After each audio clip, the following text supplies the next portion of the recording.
Hi, my name's Craig Johnson, and in the spring and summer of 1999, I was a tour guide here at the Wisconsin State Capitol building. Join me as we go and check out some of the quirkier details of our state capitol.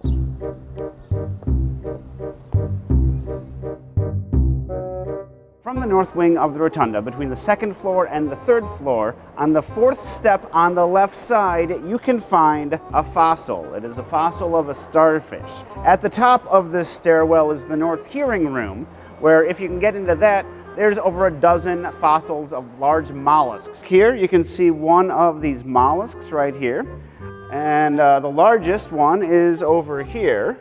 This marble was taken from the floors of the Mediterranean Sea off the coast of Italy.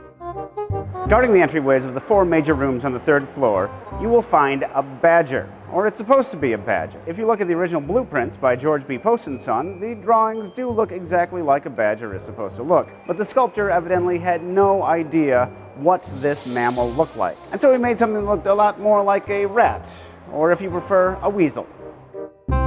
Embedded in the hallway on the third floor, you can find these clouded glass bricks. This was, from what I understand, a way to bring a little bit of light into the dark hallways down below. There's an old story, it might be an urban myth, that these were originally clear glass. But women who came to the Capitol complained that men were hanging out in the second floor trying to look up their skirts. Is this true? Probably not. But it does go to show that toxic masculinity is not anything new.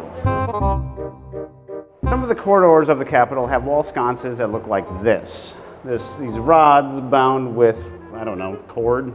There's an ancient Roman symbol called the fascist. It represents the unity of government. If you have one rod and it bends, it'll break. But if you have a whole bunch of rods bound together, you can't. A few years after the Capitol building was completed, Benito Mussolini took over Italy, and he made this a symbol too, and he actually named his political party the Fascists after the fascists. Just a horrible coincidence enshrined in the Capitol building of Wisconsin.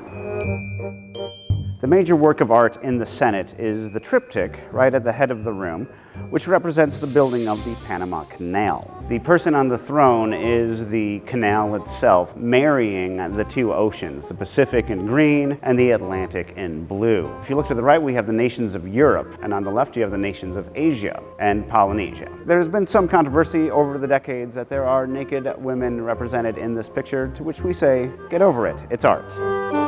The four murals found on the ceiling of the North Hearing Room are the history of transportation in Wisconsin. There are, of course, canoes, which were used by the Native Americans. Of course, with the coming of the white man came the horses. Horses, of course, lead to and also lead carriages, and so we have an old-timey stagecoach. And then we have everything else that they had at the dawn of the 20th century. Now, if you look closely, you can see a little hyphen. That is meant to be a biplane. I don't know why he made it so small and subtle. Possibly he didn't think that the airplane was going to last.